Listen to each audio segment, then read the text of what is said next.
அனைவருக்கும் வணக்கம். நான் திருவண்ணாமலை மாவட்ட ஆட்சியர் கந்தசாமி பேசுகிறேங்க.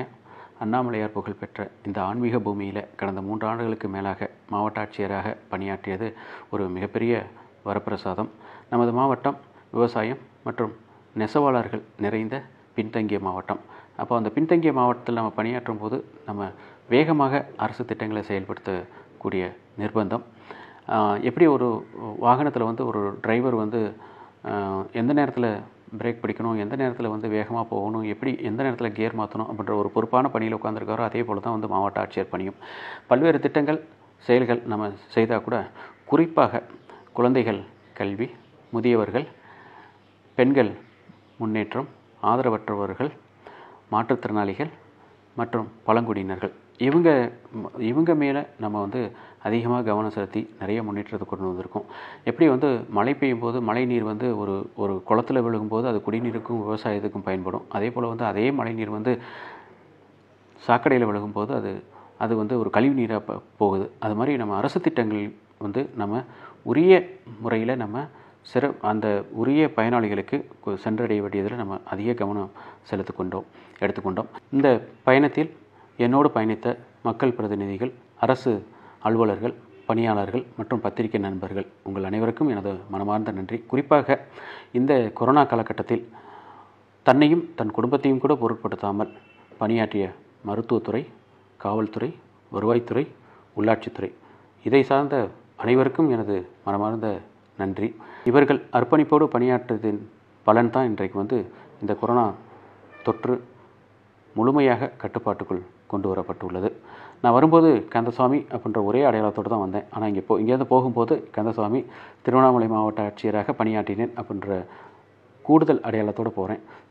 இந்த பெருமை எனக்கு எப்போவுமே உண்டு. நீங்கள் எந்த காலகட்டத்தில் உதவி தேவைப்பட்டாலும் நீங்கள் என்னை தொடர்பு கொள்ளலாம். நான் செய்ய காத்துக்கிட்டு இருப்பேன். போகும்போது நம்மளுக்கு பிடிச்சதை கொடுத்துட்டு போகிறது ஒரு மரபு. அந்த வகையில் எனக்கு பிடிச்ச ஒரு பாடல் உங்களுக்கு கொடுக்குறேன், கேளுங்க. ஏன்னா இந்த பாட்டை கேட்கும்போது எனக்கு நிறைய இன்ஸ்பிரேஷன் வரும், நிறைய ஹெல்ப் பண்ணணும் அப்படின்ற ஒரு மோட்டிவேஷன் வரும். கண்டிப்பாக அந்த மனமாற்றம் உங்களுக்கும் வரும். ஜென்மம் நிறைந்தது சென்றவர் வாழ்க, சிந்தை கலங்கிட வந்தவர் வாழ்க, நீரில் மிதந்திடும் கண்களும் காய்க, நிம்மதி நிம்மதி யோவிடம் சூழ்க. ஜனனமும் பூமியில் புதியது இல்லை, மரணத்தை போலொரு பழையதும் இல்லை, இரண்டும் இல்லாவிடில் இயற்கையும் இல்லை, இயற்கையின் ஆணைதான் ஞானத்தின் எல்லை. பாசம் உலாவிய கண்களும் எங்கே, பாய்ந்து துழாவிய கைகளும் எங்கே, தேசமளாவிய கால்களும் எங்கே, தீ உண்டதென்றது சாம்பலும் எங்கே. கண்ணில் தெரிந்தது காற்றுடன் போக, மண்ணில் பிறந்தது மண்ணுடன் சேர்க, எலும்பு சதை கொண்ட உருவங்கள் போக, எச்சங்களால் அந்த இன்னுயிர் வாழ்க.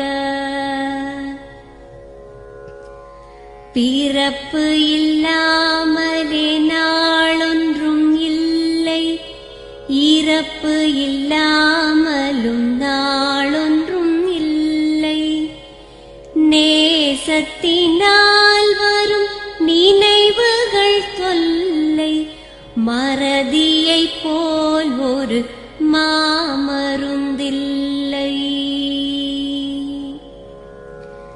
கடல் தொடும் ஆறுகள் கலங்குவதில்லை, தாரை தொடும் தாரைகள் அழுவதும் இல்லை, நதி மழை போன்றதே வீதி என்று கண்டும் மதி கொண்ட மானுடர் மயங்குவதென்ன?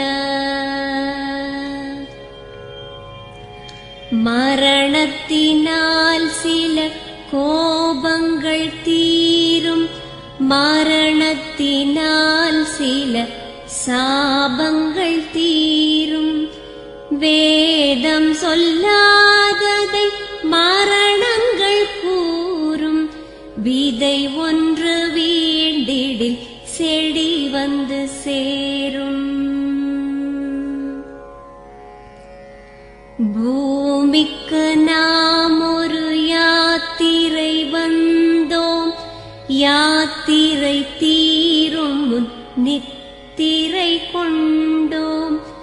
நித்திரை போவது நியதி என்றாலும் யாத்திரை என்பது தொடர்கதையாகும். தென்றலின் பூங்கரம் தீண்டிடும் போதும் சூரிய கீற்றொளி தோன்றிடும் போதும் மழலையின் தேன்மொழி செவியுறும் போதும் மாண்டவர் எம்முடன் வாழ்ந்திடக்கூடும்.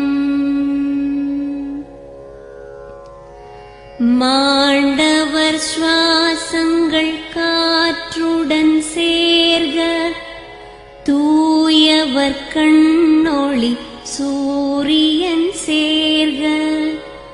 பூதங்கள் ஐந்திலும் பொன்னுடல் சேர்க, போனவர் புண்ணியம் எம்முடன் சேர்க. இந்த மாவட்டத்துடைய வளர்ச்சியை நான் எப்போதும் கேட்டுக்கிட்டே இருப்பேன், பார்த்துக்கிட்டே இருப்பேன்.